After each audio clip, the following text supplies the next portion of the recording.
Hello students, so final year, good morning to all of you girls. आज का topic है आपका कि प्रसार शिक्षा पद्धतियों का वर्गीकरण किस प्रकार किया जाता है। विविध दृष्टिकोण से प्रसार शिक्षा शास्त्रियों ने प्रसार शिक्षा पद्धतियों का वर्गीकरण इस प्रकार किया। इस टॉपिक में बच्चों, इस वीडियो लेक्चर में हम जो है प्रसार शिक्षा पद्धतियों के वर्गीकरण के बारे में बात करेंगे। इससे पहले वीडियो लेक्चर में हमने बात की थी कि प्रसार शिक्षा पद्धतियाँ क्या होती हैं और प्रसार प्रशिक्षण का क्या महत्व होता है। तो अलग अलग शिक्षा शास्त्रियों ने प्रसार शिक्षा पद्धतियों का वर्गीकरण इस प्रकार किया। सबसे पहले प्रयोग के आधार पर वर्गीकरण। देखिए, प्रयोग के आधार पर वर्गीकरण अगर देखें तो प्रसार कार्य के अंतर्गत जो है प्रसारकर्ता को लोगों से संपर्क बनाना पड़ता है और जिससे वह जो है नई पद्धतियों और सूचनाओं को उन तक पहुंचा सके। और यहाँ प्रसारकर्ता से तात्पर्य व्यक्ति और प्रसार कार्य में रत संस्थाओं से है और लोगों से संपर्क स्थापित करने की कई विधियां होती हैं। देखिए, प्रयोग के आधार पर वर्गीकरण की प्रसार शिक्षा पद्धतियों के अंतर्गत जब प्रसार कार्यकर्ता जो होता है तो वो किस तरह से लोगों को नई पद्धतियां और नई सूचनाओं के बारे में जानकारी देता है। जैसे कि प्रसार कार्य, अभी जैसे हमने यहाँ पर पढ़ा कि प्रसारकर्ता प्रसारकर्ता का अर्थ क्या होता है कि प्रसारकर्ता का अर्थ होता है कि जो भी प्रसार शिक्षा में प्रसार कार्यक्रम में जो भी लोग लगे हुए हैं, जैसे कि कोई भी व्यक्ति हो सकता है, गांव के साधारण व्यक्ति, ठीक है, जो गांव वालों का नेतृत्व करते हैं, साथ ही प्रसार कार्यकर्ता, तो इन सब से ही इन सबके सहयोग से ही जो है प्रसार कार्यक्रम जो है वो पूरा होता है। अब प्रसार कार्यक्रम के अंतर्गत प्रसार शिक्षा पद्धतियाँ कौन कौन सी अपनाई जाती हैं, तो उनको अलग अलग उनकी विशेषताओं के आधार पर अलग अलग वर्गीकृत उनको किया गया है। जैसे कि प्रयोग के आधार पर वर्गीकरण। प्रयोग कैसे कि जैसे कि कोई भी कार्य को ग्रामीण व्यक्तियों के व्यवहार में लाकर उसको, ठीक है, उसको कार्य को संपन्न कराना या उनको नई तकनीकी, नई सूचनाएं, नई पद्धतियों के बारे में उनको जानकारी देना प्रयोग के आधार पर। जैसे कि हमने इससे पहले वीडियोस में भी बात की थी बच्चों कि जो भी जैसे कि कोई किसान, मान लीजिए कोई प्रसार कार्य करता है, तो वो अगर खेती से संबंधित जानकारी लोगों तक, ग्रामीण लोगों तक पहुंचाना चाहता है, तो वो उनको खेत पर उनसे भेंट करे, साथ ही उनको नई तकनीक, नई खाद, नई उर्वरक, जो भी कृषि से संबंधित जो भी नई तकनीकें जो है वो उनको बताए, साथ ही जो नई पद्धतियाँ और नई सूचनाएं उनके बारे में बताए और वहीं पर उनको व्यवहारिक तौर पर उनको जो है वो कार्य करके दिखाए ताकि वो ज़्यादा से ज़्यादा लोग वो सीख सकें और अपने व्यवहार में उनको शामिल कर सकें। तो प्रयोग के आधार पर वर्गीकरण यही है कि नई पद्धतियों, नई सूचनाओं को व्यक्तिगत संपर्क द्वारा, जैसे कि मैंने भी बताया आपको कि व्यक्ति किसान भाइयों से भेंट करके, व्यक्तिगत संपर्क उनसे स्थापित करके, उनसे वार्तालाप करके, साथ ही तभी व्यक्तिगत समस्याओं का निवारण हो पाता है जब वो व्यक्तिगत संपर्क द्वारा, यानी कि उनसे पर्सनली जाकर उनसे मिले, ठीक है ना। तो प्रयोग के आधार पर अगर हम बात करें तो सबसे पहले व्यक्तिगत संपर्क द्वारा कि उनसे इंडिविजुअली व्यक्तियों से जाकर मिलकर उनसे वार्तालाप करके उनकी समस्याओं को समझे, उनकी आवश्यकताओं को समझे, ताकि वो उनसे के अनुरूप जो है कार्यक्रम बनाकर उनकी समस्या और आवश्यकताओं का समाधान कर सके।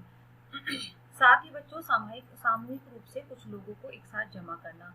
अब देखिए, व्यक्तिगत संपर्क द्वारा तो क्या कि पर्सनली, इंडिविजुअली हर एक व्यक्ति से जाकर मिलना, जो भी प्रसार कार्य करता है वो हर एक व्यक्ति से जाकर मिले, ठीक है, ताकि उनकी समस्याओं से अवगत हो सके, उनकी आवश्यकताओं से अवगत हो सके और फिर उसके अकॉर्डिंग कार्यक्रम की योजना बना सके। अब सामूहिक रूप से यही है कि कोई भी नई सूचना, नई तकनीकी, नई पद्धतियों की अगर उसे जानकारी देनी है तो वो कई व्यक्तियों को एकत्रित करके सामूहिक रूप से भी प्रसार शिक्षण पद्धतियों का को यूज कर सकता है, उनका प्रयोग कर सकता है।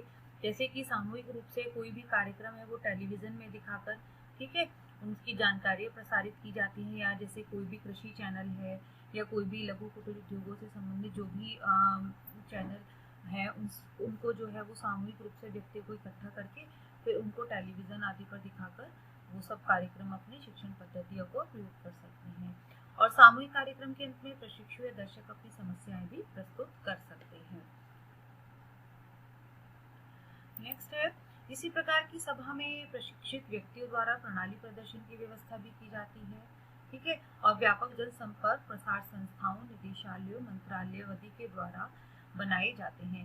देखिए, ऐसा नहीं है कि प्रसार शिक्षा एक अनौपचारिक शिक्षा है, तो इसमें जो है वो केवल एक इसमें हर एक अलग अलग व्यक्तियों का इसमें सहयोग होता है। जैसे कि पहले तो सबसे पहले तो जहाँ पर भी प्रसार कार्यक्रम हो रहा है वहाँ के स्थानीय लोगों का नेतृत्व जरूरी होता है, सहयोग जरूरी होता है। साथ ही कई प्रकार की प्रसार संस्थाएं हैं, निदेशालय हैं, मंत्रालय हैं, ये इनमें भी इंक्लूड रहते हैं और अपनी बात कहने के लिए श्रव्य, दृश्य और श्रव्य साधनों का प्रयोग किया जाता है। देखिए, प्रयोग के आधार पर वर्गीकरण की अगर हम बात करें बच्चों, तो कोई भी शिक्षण पद्धति होती है, ठीक है, यहाँ तो प्रयोग है। अगर कोई भी शिक्षण पद्धति है तो वहाँ पर ज़्यादा से ज़्यादा जो है टीचिंग एड्स यूज करके, चाहे वो ऑडियो हो चाहे वो विजुअल हो, यानी कि दृश्य श्रव्य साधनों का उपयोग करके प्रसार प्रशिक्षण को पूरा किया जाता है। जैसे कि उनमें समाचार पत्र हैं, पत्रिकाएं हैं, लघु पत्रिकाएं हैं, पोस्टर्स हैं, चार्ट हैं, रेडियो है, दूरदर्शन है, डॉक्यूमेंट्री फिल्म है, उद्योग मेला आदि प्रमुख होते हैं। अब देखिए, ये सब चीज़ों को अगर हम इनको अलग अलग विभाजित करें कि कौन कौन से दृश्य साधन होते हैं, कौन कौन से श्रव्य साधन होते हैं और कौन कौन से कंबाइंड होते हैं जो दृश्य और श्रव्य साधन दोनों होते हैं, तो वो निर्भर करता है कि प्रसार कार्यकर्ता का जो कार्यक्रम है वो किस तरह का है। सबसे पहले तो जो भी लोग प्रसार कार्यक्रम से जुड़े हुए हैं, ग्रामीण लोग, वो जो है वो शिक्षित हैं, अशिक्षित हैं, उनको किस तरह की जो है जो है साधनों का उनके साथ यूज करना है। जैसे कि समाचार पत्र हैं बच्चों, पत्रिकाएं हैं, लघु पत्रिकाएं हैं। अब ये तो जो बच्चे, जो भी ग्रामीण लोग साक्षर होंगे, पढ़े लिखे होंगे, उन्हीं के लिए यूज हो सकता है। ठीक है, तो ये प्रसार कार्यकर्ता के ऊपर डिपेंड करता है कि वो कौन से व्यक्ति के साथ किस तरह के प्रसार शिक्षण साधनों का प्रयोग करे ताकि ज्यादा से ज्यादा लोग अवेयर हो सके।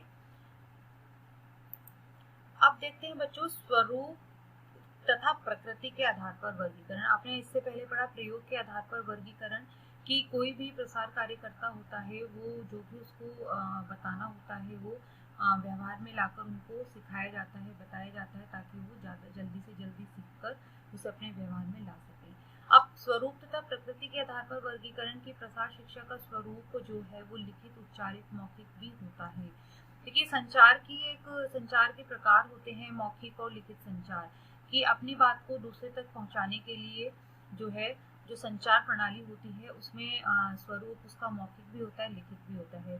मौखिक में जैसे कि कोई भी सुनकर बात को समझना, ठीक है। लिखित है कि किसी लिखे को कोई भी चीज है जो लिखित में हो उसको दिखाकर, उसको पढ़ाकर जो है वो शिक्षा साधनों का वर्गीकरण करना। तो इसी आधार पर शिक्षण पद्धति एवं प्रसार साधनों का वर्गीकरण किया जाता है। अब प्रथम श्रेणी में समाचार पत्र, पत्रिकाएं, परिपत्र, व्यक्तिगत पत्र आदि आते हैं, ठीक है, साथ ही जिनके माध्यम से प्रसार संदेशों का प्रसारण होता है। अब देखिए, प्रथम श्रेणी में समाचार पत्र, पत्रिकाएं, परिपत्र, व्यक्तिगत पत्र आदि आते हैं, जो उनका लिखित स्वरूप होता है। समझिए बच्चों, जो इनका लिखित स्वरूप होता है और जो है श्रव्य साधनों के दृश्य साधनों के अंतर्गत आता है, कि जिन्हें व्यक्ति देखकर और पढ़कर जो है वो समझता है। अब द्वितीय वर्ग के जो साधन है उनमें वाणी का प्रयोग होता है, यानी कि विजुअल होते हैं, ऑडियो होते हैं। वाणी द्वारा स्थापित संपर्क प्रत्यक्ष अथवा अप्रत्यक्ष हो सकता है। अब वाणी द्वारा जो स्थापित संपर्क है, यानी कि कोई भी प्रसार कार्यकर्ता है, अगर उसको अपने कार्यक्रम के बारे में कुछ जानकारी देनी है तो उसमें क्या करेगा कि वो अपनी आवाज को किसी भी उसमें रिकॉर्ड करके, अपनी आवाज को रिकॉर्ड करके, ठीक है, अपने कार्यक्रम को रिकॉर्ड करके, या कोई भी उनके कार्यक्रम से संबंधित कोई भी बात है, कोई भी विषय है, वो उनको जो है वो जो है ऑडियो के माध्यम से उनको बता सकता है, उन तक पहुंचा सकता है, उन तक संप्रेषित उनको कर सकता है। जैसे कि उदाहरण के लिए अधिवेशन, सम्मेलन हो गए, फॉर्म तथा घर पर बैठे सामूहिक चर्चा आदि। तो ये सब क्या होते हैं, ये सब जो होते हैं ऑडियो एड्स में आते हैं और प्रत्यक्ष संपर्क के अंतर्गत आते हैं, यानी कि डायरेक्ट। जबकि रेडियो, टेप रिकॉर्डर, रिकॉर्ड जैसे टेलीफोन या अप्रत्यक्ष परोक्ष प्रसार साधन होते हैं। एक बात बच्चों, जैसे कि आपने इसमें पढ़ा प्रत्यक्ष और अप्रत्यक्ष साधन, देखिए, प्रत्यक्ष साधन यानी कि कोई भी प्रसार कार्य करता है वो एक सभा, एक बैठक का आयोजन करता है या खेतों पर ले जाकर जो है किसान भाइयों को जो है बताता है। तो ये क्या हो गया, प्रत्यक्ष संपर्क हो गया, है ना, कि वो डायरेक्ट उनसे भेंट कर कर उनसे मिलकर जो है वो उनको समझा रहा है। और अप्रत्यक्ष साधन के अंतर्गत क्या आ गया कि वो radio, tape recorder, record, telephone या आप के माध्यम से कोई भी वीडियो रिकॉर्डिंग है, कोई भी ऑडियो रिकॉर्डिंग है, वो उनको बता रहा है, जो भी वो प्रसारित, जो भी वो प्रसार, जो भी वो मैसेज, जो भी संदेश वो लोगों को देना चाहता है। तो बस आज के टॉपिक में इतना ही। आगे के वीडियो लेक्चर में इस टॉपिक को कंटिन्यू करते हुए मिलते हैं नेक्स्ट टॉपिक के साथ। Thank you girls, take care.